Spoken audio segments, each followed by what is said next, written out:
the Lord. Hallelujah. இயேசுவுக்கே நன்றி, இயேசுவுக்கே ஸ்தோத்திரம். இறை இயேசுவில் அன்பார்ந்தவர்களே, தூயாவின் திருவிழாவின் ஆயத்த நாளாகிய இந்த நாட்களில் 8வது நாள் சிந்தனைக்காக நாம் கடந்து வந்திருக்கின்றோம்.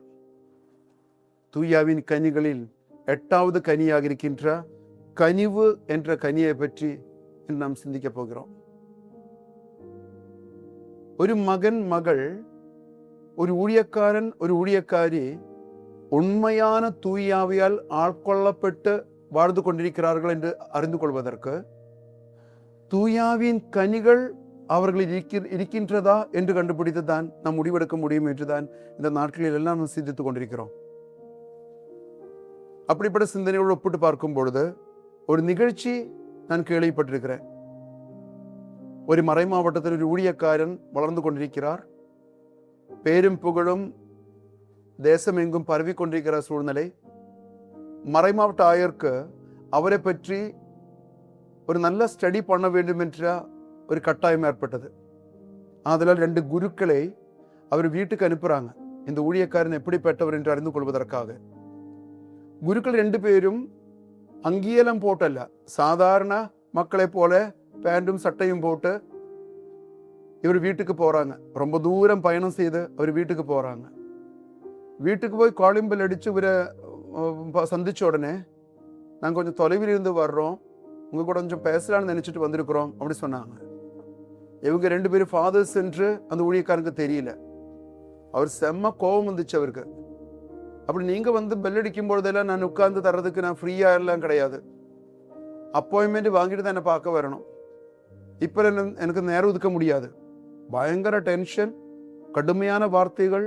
வந்தவர்களே கொஞ்சம் கோபத்தோட திருப்பி அனுப்பிட்டாங்க.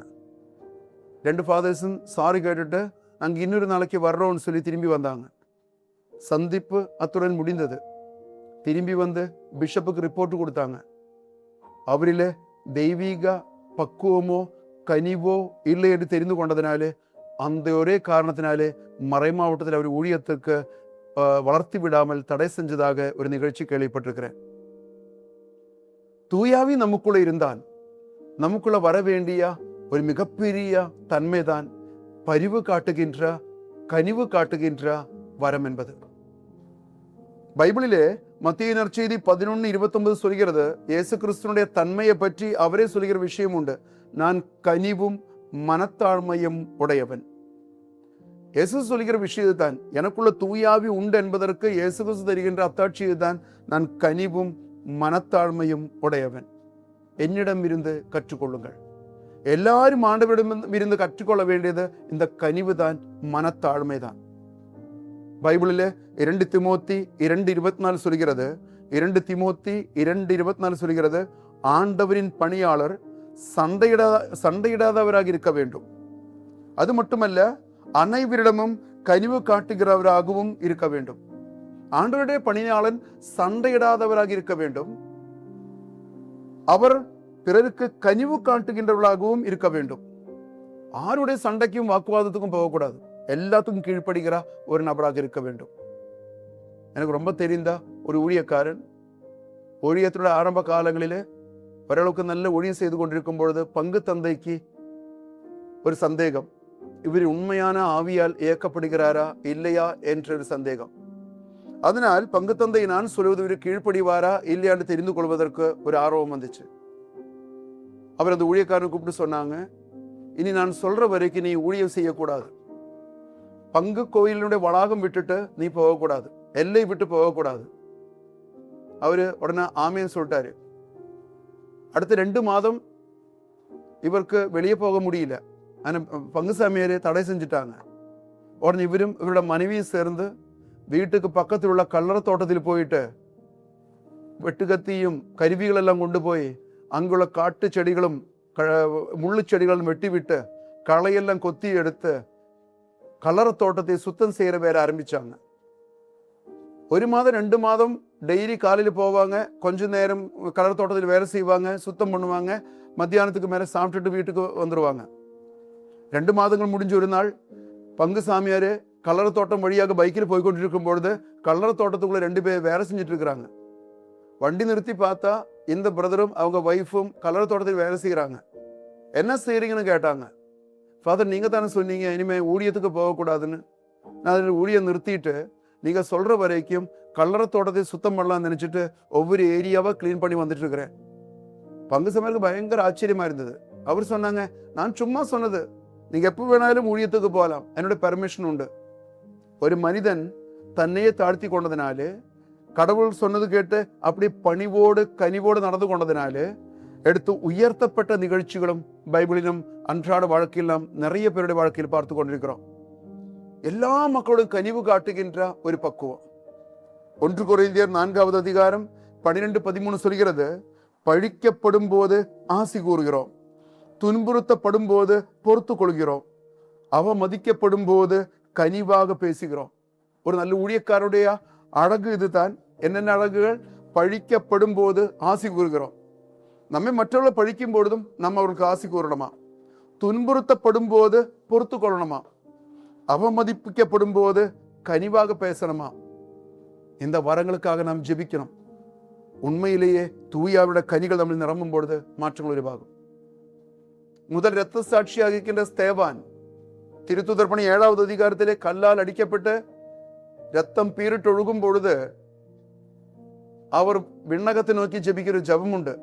தந்தையே, இவர்கள் என்ன செய்வது என்று இவருக்கு தெரியாது, இவரோட மன்னியும் என்று சொல்லுவாங்க. இயேசு கிறிஸ்து சொன்னது சொன்னா, கடவுள் சொன்னது சொன்னா சொல்லுவாங்க, அது கடவுள் தானே, இயேசு கிறிஸ்து கடவுள் தானே, அவர் அப்படி சொல்லலாம் அப்படி சொல்லுவாங்க. ஆனா சாதாரண ஒரு மனிதன் ஸ்தேவான் கல்லால் அடிபடுகிற நேரத்தில் கூட தன்னை சித்திரவதை பண்றவங்களுக்கு, கொலை செய்யறவங்களை, கல்லால் அடிக்கிறவங்களை பார்த்து சொல்ற விஷயம் என்ன தெரியுமா? ஆண்டவர்கள் இவர்கள் இது மன்னியும், இவர்கள் செய்வது என்னவென்று தெரியாது. இது எனக்கும் உங்களுக்கும் எல்லாம் ஒரு மிகப்பெரிய ஒரு ஒரு ஒரு பாடமாக மாற வேண்டிய விஷயம்தான். துன்புறுத்துவோருக்காக நாம் ஜெபிக்கிறது, எதிரிகளுக்காக மன்றாடுவது, இதுதான் கனிவு காட்டுவதன் அடையாளம். இப்படிப்பட்ட கனிவு நிறைந்த ஒரு பிள்ளையாக மாற வேண்டும் என்று யாருக்காவது விருப்பம் இருந்தால் நாம் என்னென்ன தயாரிப்புகள் அதுக்காக செய்ய வேண்டும்? ஃபர்ஸ்ட் விஷயம், நாம் அது விரும்ப வேண்டும். எப்ப பார்த்தாலும் தோணணும், நல்ல கனிவு நிறைந்த எல்லா மக்களும் கனிவு காட்டுகின்ற ஒரு பிள்ளையாக நாம் வாழணும். இப்பொழுதுள்ள முரட்டுத்தனம், இப்பொழுதுள்ள கொடூரமான பழக்க வழக்கங்கள், மற்றவர்களை காயப்படுகிற சுபாவங்கள், இதெல்லாம் மாற்றணும். அப்படி விரும்பணும் மனசுக்குள்ள. அவரை போல இவரை போல நான் கனிவு காட்டணும், இன்னும் கொஞ்சம் சிம்பிள் ஆகணும், என்ன தாழ்த்தி கொள்ளணும். இது அப்படியே பல தடவை நம்முடைய சப்கான்ஷியஸ் மைண்டுக்கு சொல்லிக்கொண்டே இருக்கணும். அப்பொழுது நம்முடைய கொடூரமான சில அணுகுமுறைகள் மாறி கனிவு காட்ட, பரிவு காட்ட தொடங்குவோம். 2வது விஷயம், இந்த விருப்பத்தை தூயாவின் கைகளில் கொடுத்து தூயாவின் துணை கேட்கணும். காரணம் கலாத்தியர் 5:22 சொல்கிறது, கனிவு என்பது தூயாவி தருகின்ற ஒரு ஒரு ஒரு கனிதான். அப்ப தூயாவிக்கிட்ட தான் கேட்கணும், ஆண்டவரே தூயாவியே இந்த கனி என்னில் நிரம்பணும். எந்த கனி? கனிவு காட்டுகின்ற கனி என்னில் நிரம்ப வேண்டும். தூயாவிக்கிட்ட ஜெபிக்கணும். 2வது விஷயம், ஃபர்ஸ்ட் விரும்பணும். 2வது நாம் தூயாவிடத்தில் ஜெபிக்கணும். 3வது கான்சியஸாக அறிவு தெளிவோடு நம்முடைய கடுமையான பல பழக்க வழக்கங்களையும் பேச்சுக்களையும் வார்த்தைகளையும் உணர்வுகளையும் நாம் அப்புறப்படுத்த பார்க்கணும். ஒரு சண்டை முடிந்தால், ஒரு கோபப்பட்டு வார்த்தை சொன்னால், ஒரு கொடூரமான வார்த்தை யாராவது காயப்படுத்தினால், கொஞ்ச நேரம் கழிச்சு உட்கார்ந்து அது கண்டுபிடித்து அலசி ஆராய்ந்து தெய்வீக காரங்களை ஒப்பு கொடுத்து, இனி இப்படிப்பட்ட நேரம் வந்தால் நாம் மறுபடியும் இப்படி ரெஸ்பாண்ட் பண்ணக்கூடாது, இப்படி நான் பழகக்கூடாது, ஆண்டவரே எனக்கு அது வரம் கொடுங்கன்னு சொல்லிட்டு அறிவு தெளிவோடு சில உணர்வுகளை, சில வார்த்தைகளை, சில அணுகுமுறைகளை மாற்றுவதற்கு நாம் முயற்சி செய்யணும். 4வது விஷயம், கனிவுள்ள பிள்ளையாக மாறுவதற்கு ஏழை எளியோர்களோடும் வயதானவர்களோடும் நோயாளிகளோடும் எல்லாம் தனி அக்கறையும் பாசமும் காட்ட தொடங்கணும். நமக்கு எல்லாருக்கும் பணக்காரங்களே, படித்தவங்களே, பார்க்க அழகுள்ளவங்களே, பெரிய பெரிய ஆள்களுக்கு தான் மூவ் பண்ணுவதற்கு விருப்பம். எனக்கு அவரை தெரியும், இவரை தெரியும், அவங்கள தெரியும், இத்தனை பேர் என்னை பார்க்க வர்றாங்க சொல்றதுக்கு ஈஸி தான். ஆனால் நாம் நம்மையே தாழ்த்தி கொள்வதனுடைய அடையாளம் தான் ஏழை எளியோர்களோடு அதிக நேரம் ஸ்பெண்ட் பண்ணுவது, வயதான முதியோர்களுக்கு முக்கியத்துவம் கொடுத்து பாசம் காட்டுவது, நோயாளர்களே அவ்வப்போது உதவி செய்வதும் அவர்களுக்காக பணிவிடை செய்வதும், இப்படியெல்லாம் செய்ய தொடங்கும் பொழுது ஆட்டோமேட்டிக்காக கனிவு நிறைந்த பிள்ளையாக மாறுவதற்கு வாய்ப்புகள் உண்டு. இனி கனிவு நிறைந்தால் என்ன பிரயோஜனம்? பைபிள் சொல்லுகிறது, மத்தேயு நற்செய்தி 5:5, கனிவுடையோர் பேறு பெற்றோர். யாருக்கெல்லாம் கனிவு இருக்கிறதோ அவர்கள் எல்லாம் பேறு பெற்றோர், ஏனெனில் அவர்கள் நாட்டை உரிமை சொத்தாக்கி கொள்வார். நாட்டை உரிமை சொத்தாக்கி கொள்வார் என்று சொன்னால் இந்த தமிழ்நாடு, இந்த இந்தியாவில் நம்ம பேரில் எழுதி வைக்க மாட்டாங்க. என்ன அர்த்தம்னு கேட்டால், கனிவுள்ளொரு பிள்ளையாக வாழத் தொடங்கினால் ஏராளமான நண்பர்கள், உற்றார் உறவினர் நமக்கு சொந்தமாக மாற தொடங்கும். அத்தனை பேர் நம்முடைய சொந்தமாக மாற தொடங்கும். அதுல இந்த திருவிழா நாட்களிலே நாம் ஆண்டவரிடத்தில் இறுக்கமாக ஜெபிக்க வேண்டும். ஆண்டவரே, இந்த கனிவென்னும் புண்ணியத்தை, கனியை எனக்குள்ள நிரப்பித்தாரும். கைகள் கூப்புவோமா, கண்கள் மூடி ஜெபிப்போமா. ஓ பரிசுத்த ஆவியே, இந்த திருவிழாவுக்கு ஆயத்தத்தில் இருக்கிற இந்த நாட்களிலே தூய ஆவியின் கனியாக இருக்கின்ற கனிவை எனக்கு நிரப்பித்தாரும். எல்லா மக்களோடும் கனிவு காட்டுவதற்கு, எதிரிகளோடு கூட கனிவு காட்டுவதற்கு, எல்லா கசப்பான சூழ்நிலைகளும் பக்குவமாக பழகுவதற்கு எனக்கு கற்றுத்தாரும். நற்கனிகளால் என்னை நிரப்பும், கனிவினால் என்னை நிரப்பும். ஏராளமான மக்களை ஆறுதல் படுத்த என்னை பயன்படுத்தும். அம்மா மாதாவே, சூசி அப்பரே, எல்லா புனிதர்களே புனிதைகளே எங்களுக்காக பரிந்து பேசும். ஆமேன்.